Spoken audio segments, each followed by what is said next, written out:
Namo tassa bhagavato arahato samma sambuddhassa. Namo tassa bhagavato arahato samma sambuddhassa. Namo tassa bhagavato arahato samma sambuddhassa. Dear friends in Dhamma, devotees, good evening to everybody. Now we are going to do extremely wholesome deed, that is listening Dhamma and teaching Dhamma. Listening Dhamma and teaching Dhamma is a wholesome deed which helps us to develop our wisdom. Listening Dhamma is one of the main paths to develop our wisdom. Wisdom purifies our mind. So this moment, we all are going to purify our minds. So you have to be very happy about this moment. As we all know, Buddha's path, or the noble path, is divided into three groups, three parts. First one is sila, or the virtue. Second one is concentration, or the samadhi. Third one is wisdom. So the wisdom is the highest level of Buddha's path. Today, we are going to talk about Buddhist wisdom. Wisdom in Buddhism, that is the topic today. So for that, to explain the topic, I like to quote from Venerable Dr. Walpola Rahula's writing. Walpola Rahula Thero says, according to Buddhism, for a man to be perfect, there are two qualities that he should develop equally. Compassion, karuna, on one side, and wisdom, panya, on the other. Here, compassion represents love, charity, kindness, tolerance, and such noble qualities on the emotional side, or qualities of the heart. While wisdom would stand for the intellectual side, or the qualities of the brain. If one develops only the emotional, neglecting the intellectual, one may become a good-hearted fool.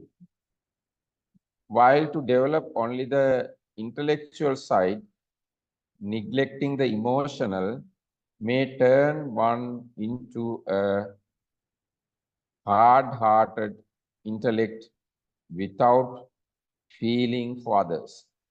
Therefore, to be perfect, one has to develop both equally.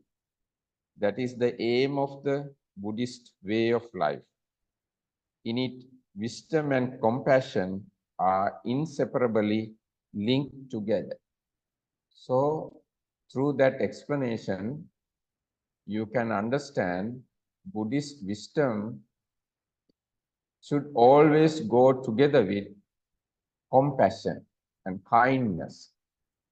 But in the normal world, wisdom is wisdom, kindness is kindness. Two different things. But when we look at the Buddhist wisdom, it's always going together with wholesome emotions. So, in Noble Eightfold Path, wisdom aggregates represent right view and right thought. Now, Dr. Walpola Rahula, Venerable Walpola Rahula, explains these two facts this way. Right thought denotes the thoughts of selfless renunciation or detachment, thoughts of loving kindness, and thoughts of non-violence, which are extended to all beings.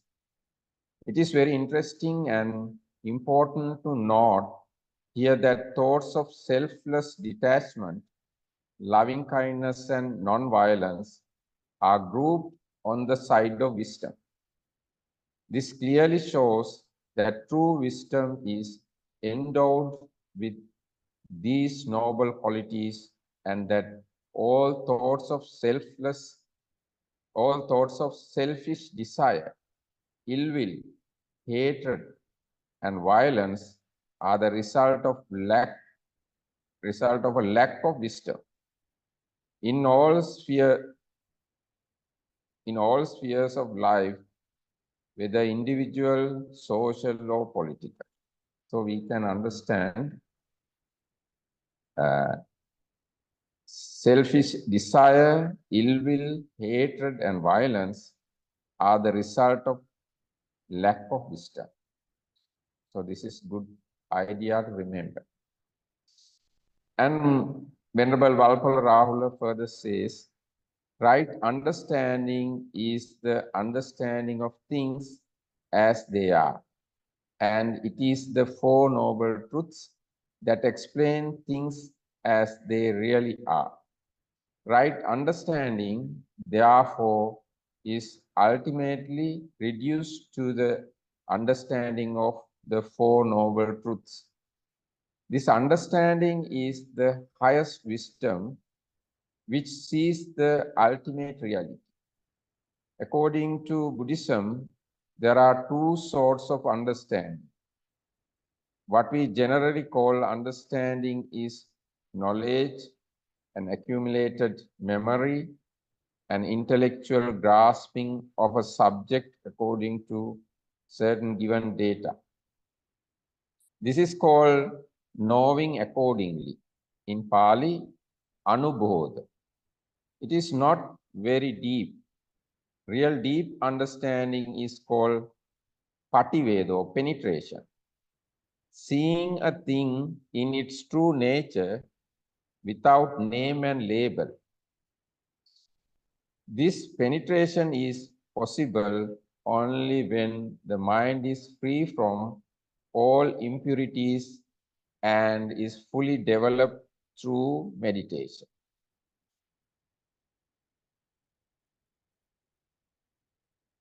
With regard to the Four Noble Truths, we have four functions to perform. The first Noble Truth is dukkha, the nature of life, its suffering, its sorrows and joys, its imperfection and unsatisfactoriness, its impermanence and insubstantiality. With regard to this, our function is to understand it as a fact, clearly and completely. In Pali, this is called parinyai. The second noble truth is the origin of dukkha, which is desire, thirst, accompanied by all other passions, defilements, and impurities. A mere understanding of this fact is not sufficient. Here, our function is to discard it, to eliminate, to destroy and eradicate it. This is called pahatab. The third noble truth is the cessation of dukkha, nirvana or the nibbana, the absolute truth, the ultimate reality. Here our function is to realize it, satchikatab. The fourth noble truth is the path leading to the realization of nirvana. A mere knowledge of the path, however complete, will not do. In this case, our function is to follow it and keep it to it. Bhave tabba. So, in Buddhism, understanding of Four Noble Truths is the wisdom, but it should always go together with kindness and compassion. Moreover, understanding of Four Noble Truths is not mere knowledge. You have to perform 4 duties towards Four Noble Truths. First one is you have to completely understand the truth of suffering, and you have to completely eradicate the cause of suffering, and you have to touch, you have to experience the cessation of suffering, and you have to develop the path to the cessation of suffering. All these actions are within the wisdom. We can say another way, that means you have to have dukkha jnana, dukkha samudaya jnana, dukkha nirodha jnana, and dukkha nirodhagamini patipada jnana. These 4 jnanas, these 4 knowledges, or these 4 wisdoms count under Buddhist wisdom. And when we look at actually this is explanation about wisdom aggregate. We know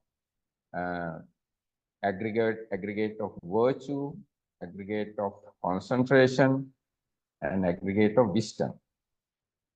Now I am going to look at or consider wisdom as a mental factor,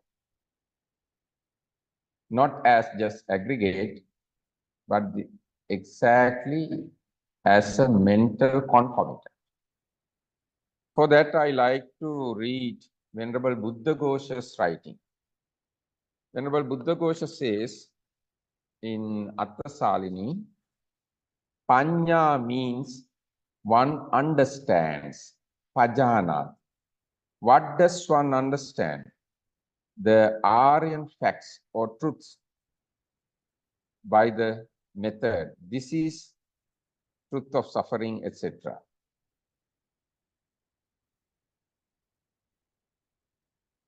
But in the great commentary, understanding is defined as it causes to know or understand.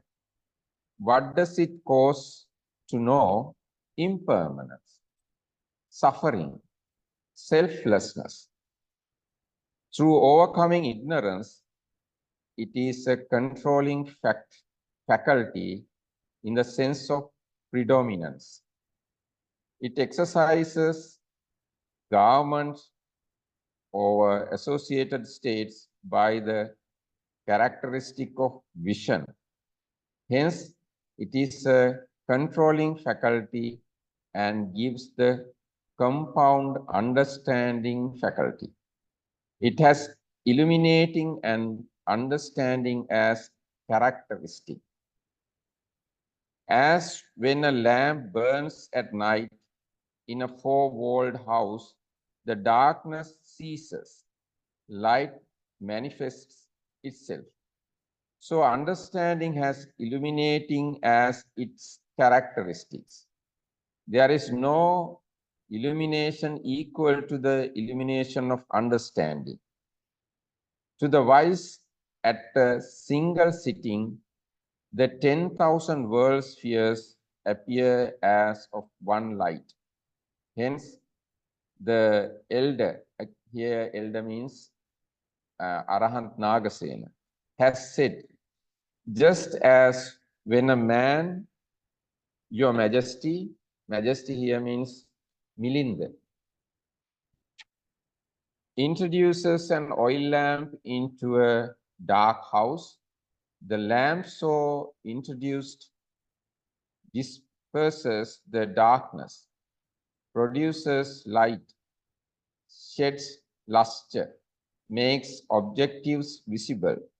So, your majesty, understanding as it arises, dispels the darkness of ignorance, produces the light of wisdom, sheds the luster of knowledge, makes plain the Aryan facts. Thus, Your Majesty, understanding has illuminating as its characteristics. So the understanding or the wisdom has the characteristic of illuminating.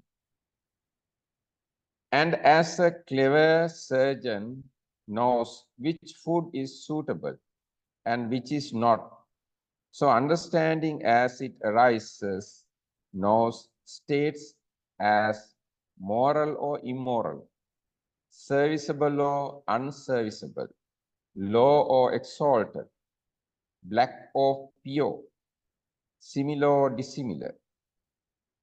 And this was said by the Venerable Sariputta. It knows, thus, brother, it is in consequence called understanding. And what does it know? This is suffering, etc. Thus, it should be expanded. And thus, knowing should be regarded as characteristic of understanding. Here is another view.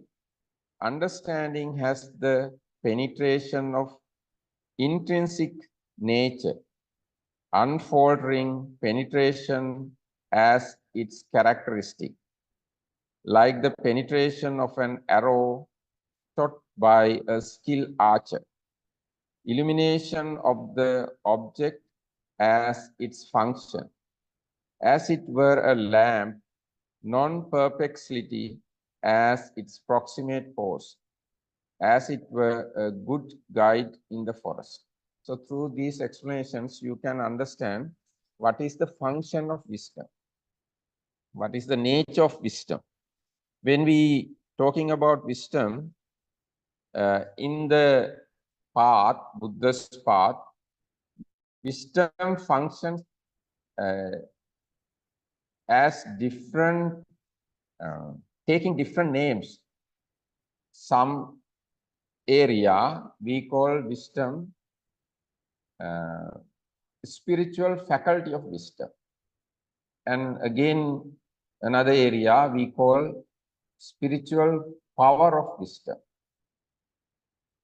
and sometimes investigation of dhammas, and again we call right view.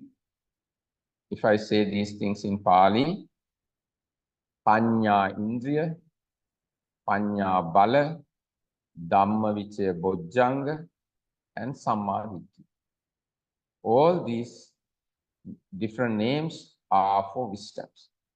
So I like to read another explanation given by Venerable Rerukane Chandavimala Thero.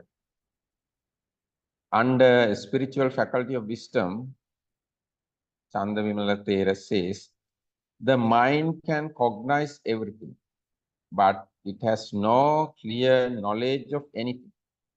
It is just like the sight of a person who has weak sight. For such a person, though can see many things, none of them is clear to the person who has good sight. There is a certain thing which merge with the mind to see things clearly and correctly. That is called wisdom. So you can understand, mind itself can't see things clearly, understand things clearly. But when it is merged with a certain quality, mind can see things clearly. That particular quality is called wisdom. It is like a pair of glasses for the weak eyes, or like a light.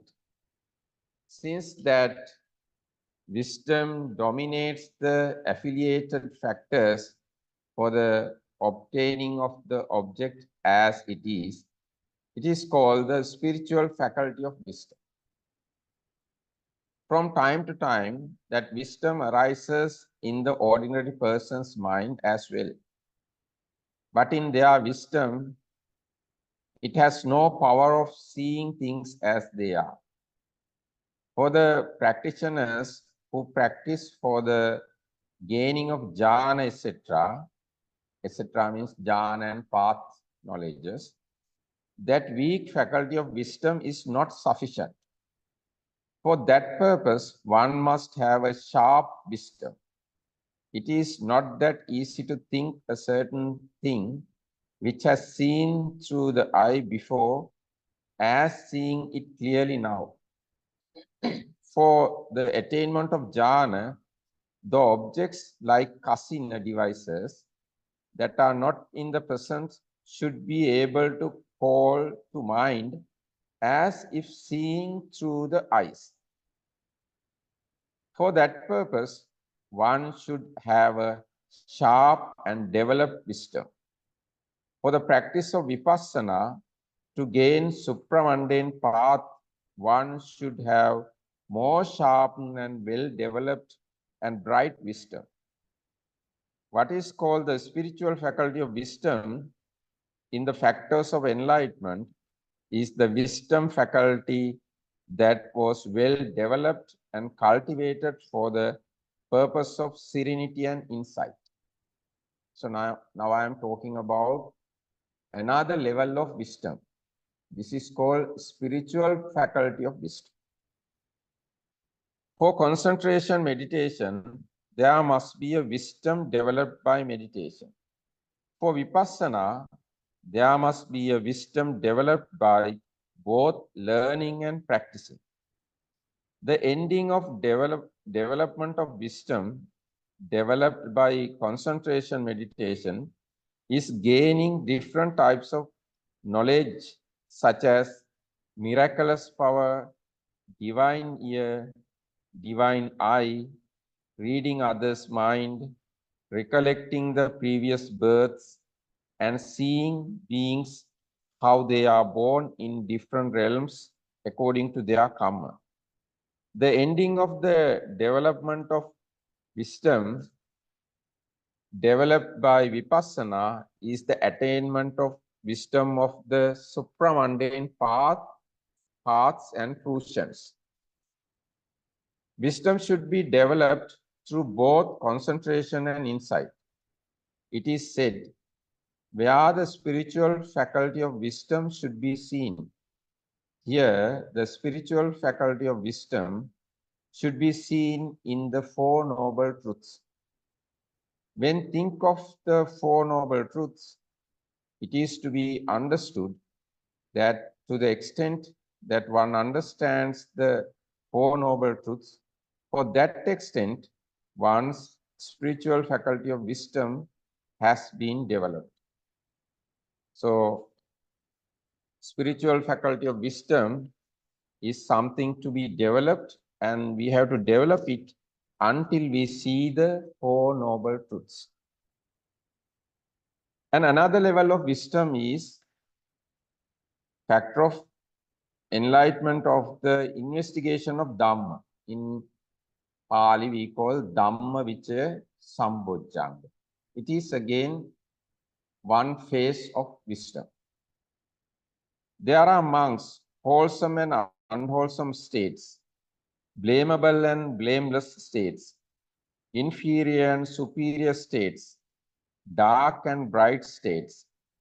Frequently giving careful attention to them is the nutriment for the arising of the unarisen enlightenment factor of the investigation of Dhamma, of the Dhamma, and for the fulfillment by development of the arisen enlightenment factor of investigations of Dhamma. According to above passage, contemplation upon unwholesome and wholesome with wise attention, like unwholesome is a cause for suffering. Wholesome is a cause to be free from suffering and the gain of happiness. Unwholesome leads beings to hell and wholesome leads to heaven. Is a cause for the factor of enlightenment of investigation of Dhamma. So in order to develop the Dhammavichaya Sambojjhanga, or the investigation of Dhamma, you have to think wisely as stated before. How we have to think or understand. Unwholesome is a cause for suffering. Wholesome is a cause to be free from suffering and the gain of happiness. Wholesome leads beings to hell and unwholesome leads being to hell and wholesome leads to heaven. There are 7 factors for the factor of enlightenment of investigation of Dhamma in accordance with the commentary. They are as follows. So this is the way we can develop this wisdom faculty or the investigation of Dhamma using these steps. First one is questioning about the aggregates, etc. Questioning about aggregates, sense bases, elements, dependent origination, 3 characteristics. If you question about these things, that is helpful to develop the Dhammavichaya Sambojjhana. Next one, purity of both things, internal and external. Third one, equilibrium of the faculties like confidence. Fourth one, avoiding unwise persons. Fifth one, associating with wise persons. Sixth one, reflection upon the exposition of wisdom on profound aggregates, etc. Seventh one, learning, sloping and slanting the mind towards the factors of enlightenment of investigation of the Dhamma. Now commentary, explain one by one these 7. Interrogation and responding about the profound Dhamma such as aggregates is the best strategy for the development of the knowledge of the ultimate goals. For those who do so, as they have to contemplate upon such things and make effort to teach in various ways to others what they know, their knowledge is developed. Therefore, from that arises and develops wisdom that is conducive to enlightenment as the factor of enlightenment of the investigation of the Dhamma. Purity of both internal and external things. Here, internal things means head, face, hands, legs, etc. The external things means robes, bowls, etc. The practitioners should shave their heads and beard and cut their nails, etc. when they are grown, and keep the body clean, either daily or on the appropriate days, should take shower and keep the whole body clean. Normally, people don't think about these things when they talk about wisdom, but in order to develop wisdom, you have to be clean physically even. Not only external body, but also internal body needs to be cleaned by purging from time to time. One's use of articles like the bowl and robes should be kept clean. The place where one lives around also needs to be kept clean.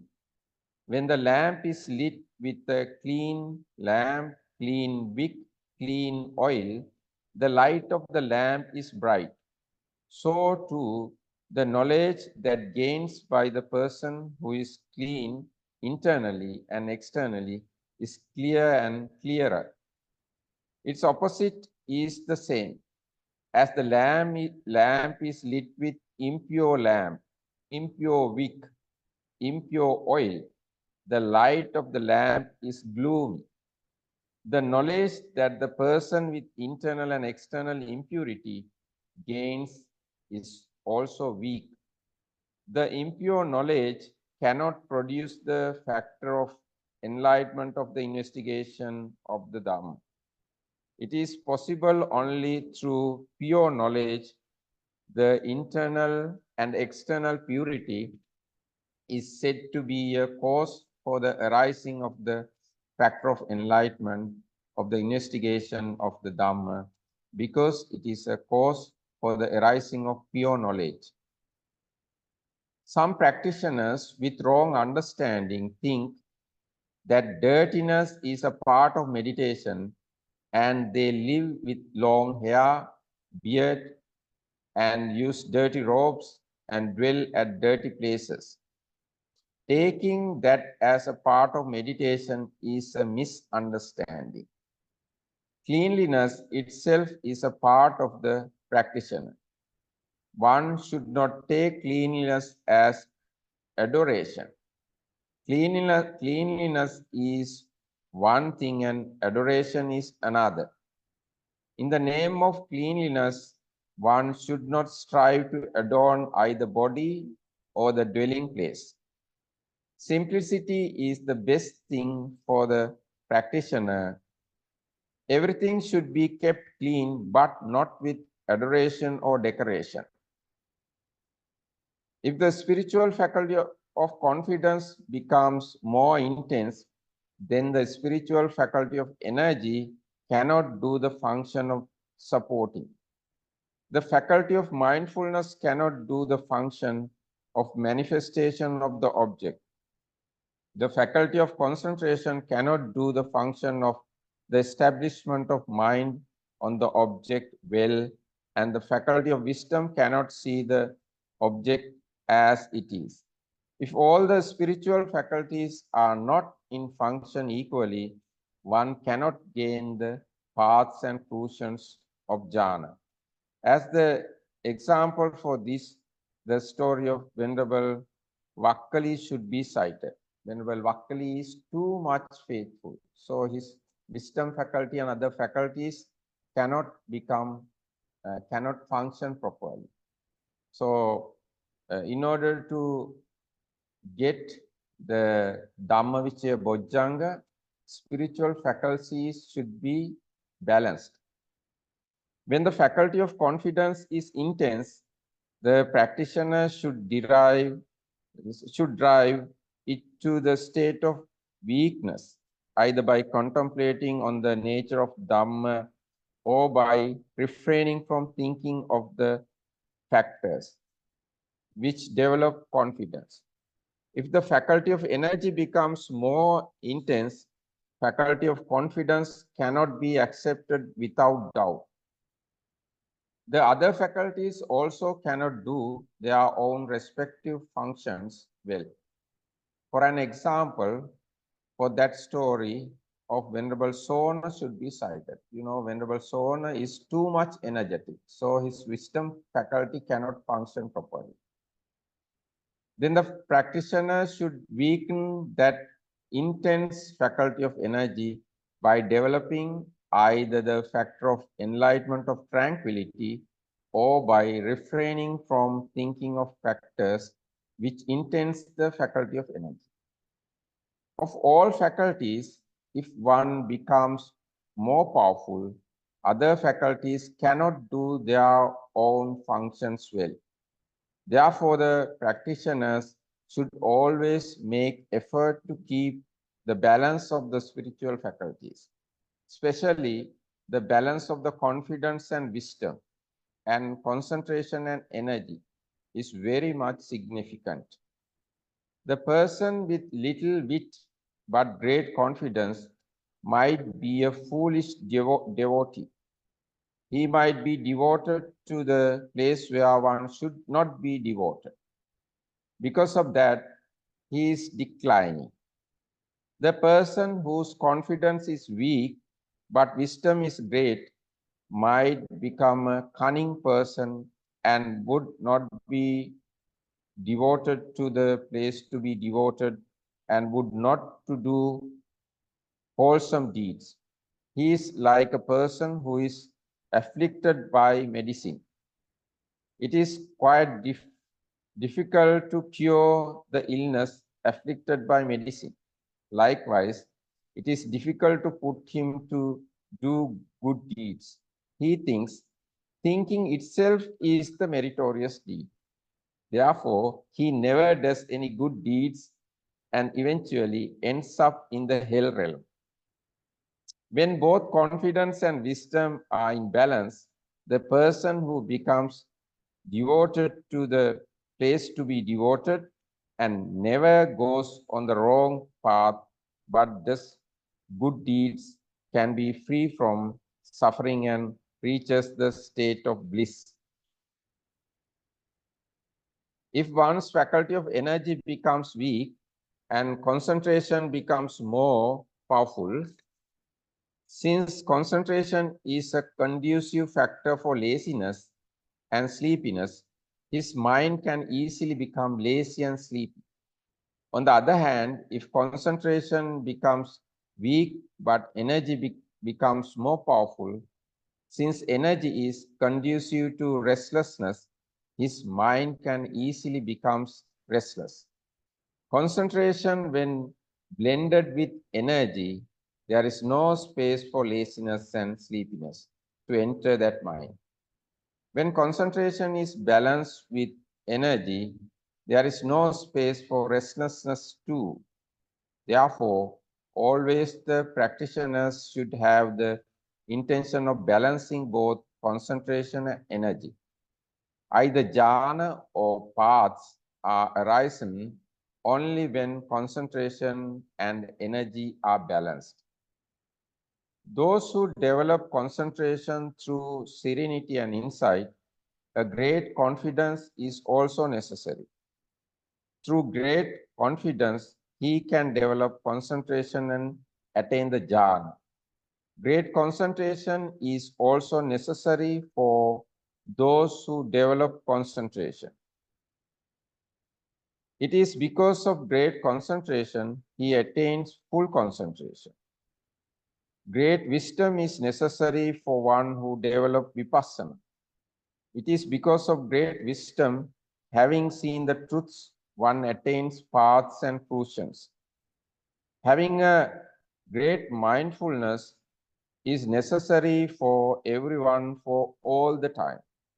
That mindfulness protects the practitioner's mind from falling it into confidence, energy, and wisdom based on restlessness or to laziness through concentration based on laziness and sleepiness. Therefore, as every dish of curry needs salt, this mindfulness pertaining to all activities in meditation needs to be present at the beginning, in the middle, and at the end of the practice.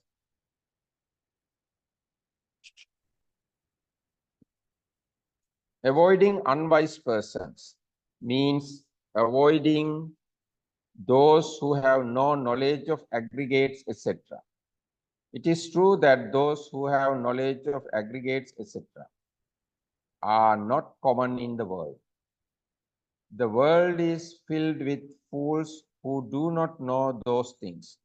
Therefore, it is quite difficult for one to live entirely avoiding them. Avoiding here means minimizing association with them. Their ideas, opinions, talks, and action all are against the Dhamma. He who associates with them, live with them, also has to heed them, and that will be an obstacle for him for the gaining of the true knowledge. If they are not associated, it would not happen so. That is why it is said that avoiding those who are little wit is a cause for factor of enlightenment of the investigation of Dhamma. When frequently associating with the wise who know the aggregates and their arising and passing, and also listening to their talks, such person also gains knowledge. That is why it is said that associating with the wise is a cause for the factor of enlightenment of the investigation of Dhamma. The profound Dhamma, such as aggregates, are numerous. The kinds of knowledge pertaining to them are also numerous. As given in the Nidana Sangyutta of Sangyutta Nikaya, there are the 44 kinds of the 77 kinds of knowledge. They are the 44 kinds or the 77 kinds of knowledge. In accordance with the Patisambhida Magga, there are 73 profound knowledges. There are certain knowledges pertaining to the deep Dhamma. Those who think of these have to think of their pertaining Dhamma as well. Thus, who seeks, thinks, and investigates these knowledges also develops knowledge. So, that reading is about the factor of enlightenment of the investigation of the Dhamma. It is another level of wisdom. So when we say wisdom, it has different levels. Now, again, another level of wisdom is right view, Samma Ditti. So I think you have good knowledge about right view. When we discuss right view, we discuss the knowledge of Four Noble Truths. Let's see how it is explained here. Monks, what is right view? Monks, the knowledge of dukkha, the knowledge of the rising of dukkha, the knowledge of cessation of dukkha, and the path heading to the cessation of dukkha. This is what is called right view. So right view is synonym for wisdom. In Buddhism, there are 31 synonyms for wisdom. Right view is another name for wisdom. From this point, 8 factors are dealt separately. Here, ditti means both seeing and understanding. Understanding is twofold, as right understanding and wrong understanding. Samma means right or perfect. Thus, when the two terms are combined, it gives the meaning of either right view or right understanding. Right understanding is also in manifold. There are two kinds of right views in this dispensation of the Buddha. They are right view of the ownership of karma, right view of the Four Noble Truths. So this is important point. Wisdom has two aspects here also. Right view of the ownership of karma. If one understands this fact, the ownership of karma, it is again wisdom. But it looks like a belief. We have to believe certain things. If we do good, we will get good results. It's a belief. We can't see it directly. If we do bad, we will get bad results. It's a belief. And after our death, we will have another birth. It's a belief. Before this birth, we had previous births. It's a belief. And there are beings in other worlds, divine beings, hell beings, ghosts.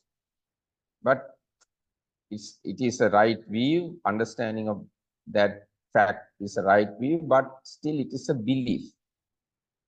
So wisdom has such aspect also. Wisdom going together with belief also. Not only kindness, not only compassion, it believes.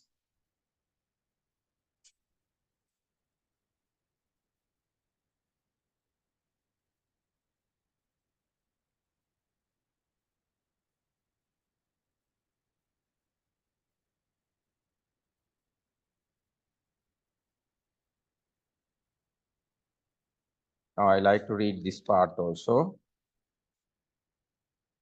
Of the two right view of the Noble Eightfold Path is the right view of the Four Noble Truths. That is why in the section of the analysis of the path, it is said that the knowledge of the dukkha, etc. Right view of the ownership of karma is the knowledge of karma and karma phala. That is the everlasting right view in the world. The right knowledge of the Four Noble Truths is found only in the dispensation of the Buddha. So we can see part of Buddhist wisdom is available everlasting knowledge. Whether Buddha appear in the world or not, belief or the understanding about karma and its effect available in the world among wise people. So part of Buddhist wisdom is common sense or kind of common sense, common knowledge prevails every day whether Buddha appear in the world or not. But the knowledge pertaining to Four Noble Truths available only when Buddha's dispensation is available. He who has the right view of the Four Noble Truths has the right view of the ownership of karma as well. Yes, if one doesn't have knowledge about karma and its fruit, he never gained the right view of Four Noble Truths. So the base of knowledge pertaining to Four Noble Truths is the knowledge about karma and its fruit. Since the one who knows the Four Noble Truths knows the fruition of karma and there arises right view of the ownership of karma in the right view of the Four Noble Truths. Right view of the ownership of karma is supportive for the arising of that supernormal right view. Therefore, that should be developed first. Having established on that, one should strive on to develop right view of the Four Noble Truths. So first, one should develop knowledge about karma and its fruit. Thereafter, he can develop the knowledge or the understanding or the wisdom about Four Noble Truths. When explaining right view of the Four Noble Truths, the Four Noble Truths also should be explained. However, since it has been explained elsewhere, now it is not explained here. The factors of the path are twofold, as mundane and supramundane. In the discourse of the analysis of the path, it has been mentioned in combined manner without this exposition. In the supramundane level, all path factors arise together as a cluster simultaneously. In the mundane consciousness, all 8 factors of the path do not arise together. In such mundane consciousness, these 5, right view, right intention, right effort, right mindfulness, and right concentration arise together. In some consciousness, only 4 factors arise even without the factor of right intention. According to purity of morality, these 5 factors are added with one of the 3 factors, like right speech, and thus arise 6 factors of the path together.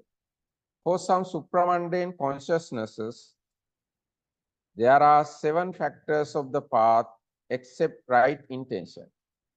In case of mundane level, only 1 factor of the path arises in such consciousnesses. Right view or right knowledge of the Four Noble Truths also in case of mundane level do not arise all the 4 simultaneously.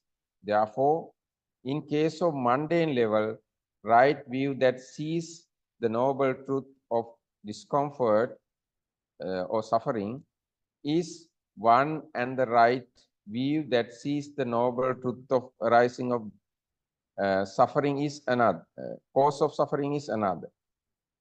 Right view that sees the cessation of discomfort or the cessation of suffering is still another, and the right view that sees the path heading to the cessation of suffering is completely another.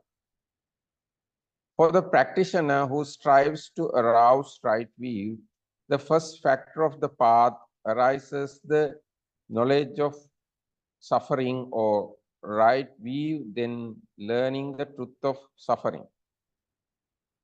Practicing and contemplating upon it again and again and sharing it with others. The second right view, which is known as the knowledge of the arising of suffering, arises when the truth of arising of suffering is learning, contemplating, and sharing with others. The third right view, that which is known as the knowledge of the cessation of suffering, arises when it is learning, contemplating, and sharing with others. The fourth right view, that which is known as the knowledge of the path heading to the cessation of suffering, arises when it is learning, contemplating upon, and sharing with others. In this manner, right view that arises separately in the mundane level develops gradually in such a way, and when arises at the supramundane path, consciousness combining with the other factors of the path arises together as the realization of the Four Noble Truths at the supramundane level. So, at the supramundane level, all the Four Noble Truths can be seen at once by one mind. That is called supramundane consciousness. Before that, even for normal people who are interested in Dhamma, time to time can understand one truth, or today one can get understanding about truth of suffering, tomorrow one can get understanding about cause of suffering, another day path leading to the cessation of suffering. That is the mundane level of wisdom. When it is come to the supramundane level, all the Four Noble Truths can be seen within one mind moment. So it is again another level of wisdom. And again, there are series of knowledges given in Patisambhida Maggappakaran. This is also included within the Buddhist wisdom. So, the beginning of Buddhist wisdom is understanding through hearing. Understanding of applying the ear is knowledge of what consists in the heard. This is called Suttamaya Jnana. Understanding of restraint after hearing is knowledge of what consists in virtue. This is called Silamaya Jnana. Understanding of concentration after restraining is knowledge of what consists in the development of concentration. This is Samadhi Bhavana Jnana. Understanding of embracing conditions is knowledge of the causal relationship of ideas. This is, yes, I can't remember the Pali term. And Sammasana Jnana. Yes. Understanding of defining past, future, and present ideas after generalization of knowledge of comprehension. Yes, this is the Sammasana Jnana. And next one is understanding of contemplating presently arising ideas.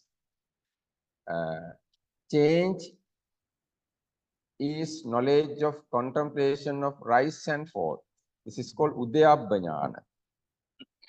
Understanding of contemplating this dissolution after reflecting on an object is knowledge of insight. This is Vipassana Jnana.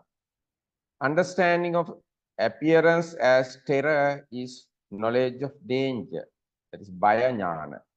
Understanding of desire for deliverance, of reflection and of composure is knowledge of the kind of equanimity about formation. This is Sankara Upekka Jnana. Understanding of emergence and turning away from the external is change of lineage, knowledge. This is probably Anulomana Jnana. Understanding of emergence and turning away from both the external and internal is knowledge of the path, Magga Jnana. Understanding of tranquilization of the tasks is knowledge of fruition, that is Phala Jnana. Understanding of contemplating what is cut off is knowledge of the deliverance, that is Vimukti Jnana. Understanding of insight into ideas then arrived at is knowledge of reviving. This is Paccavakkana Jnana. This is the sequence of jnanas up to the attainment of fruitions.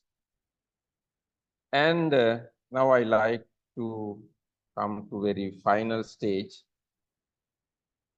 Highest wisdom is omniscience knowledge, Sabbanyuta Jnana. So I like to, many people have heard the word Sabbanyuta Jnana, Sarvajñata Jnana.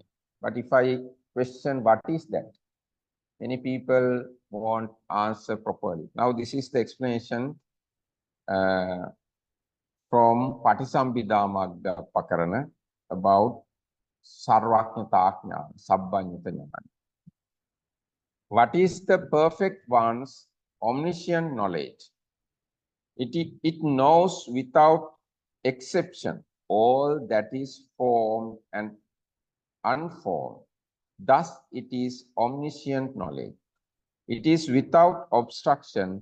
Thus, it is unobstructed knowledge. This Sabbanyuta Jnana always going together with Anavarana Jnana. So, the explanation always going together with Sabbanyuta Jnana and Anavarana Jnana. All that is past is knows. All that is past, it knows.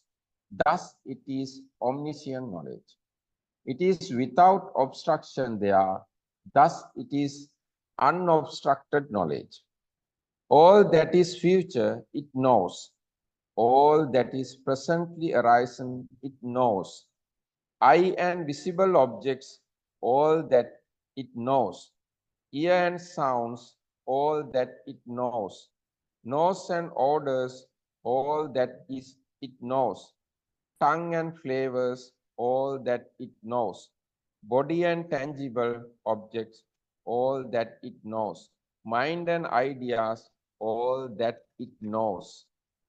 The extent of the meaning of the impermanence, the meaning of suffering, the meaning of non-self, all that it knows, thus it is omniscient knowledge. It is without obstruction there, thus it is unobstructed knowledge. So this is the way Patisambhidamagga explained Sabbanyuta Jnana and Anavarana Jnana. The extent of materiality's meaning of impermanence, meaning of suffering, meaning of non-self, all that it knows. The extent of aging and death, meaning of impermanence, meaning of pain, meaning of non-self, all that it knows. Like that, there is a long description. Few pages are there to explain omniscient knowledge. So it is also within the Buddhist wisdom. So through these readings, you can understand how vast Buddhist wisdom is. It is not easy to understand. Buddhist wisdom is not easy to explain. It's huge and vast. It has emotional sides. You have to believe certain things to understand Buddhist wisdom. And you have to penetrate and you have to see as it is to understand Buddhist wisdom. So Buddhist wisdom has kind of emotional side as well as non-emotional side.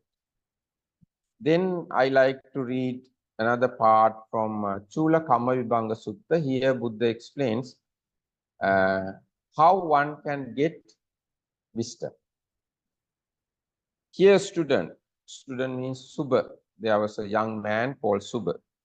Here student, some man or woman does not visit a recluse or Brahmin and ask, Venerable Sir, what is wholesome? What is unwholesome? What is blamable? What is blameless? What should be cultivated? What should not be cultivated? What kind of action will lead to my harm and suffering for a long time? What kind of action will lead to my welfare and happiness for a long time? Because of performing and undertaking such actions,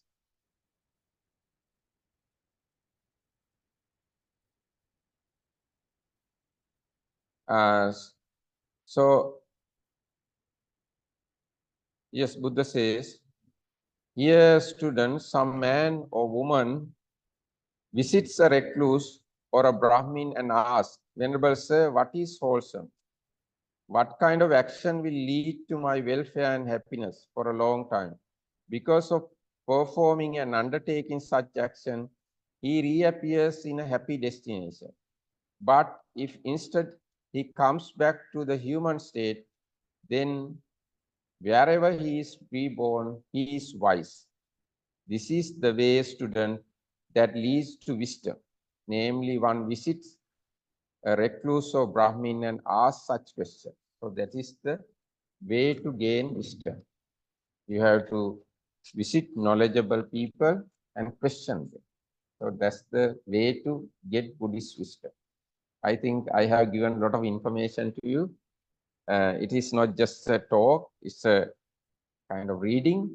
I collected this data from what the Buddha taught and Attasalini and from Rerukane Chandavimala Nayakamguru's writing and from Patisambhida Maggapakarana and from Chula Kamma Vibhanga Sutta in Majjhima Nikaya. So if you read these things again, you will get good knowledge about Buddhist wisdom. So I'm going to wind up my talk. Thank you very much for listening to me. This is not kind of enjoyable,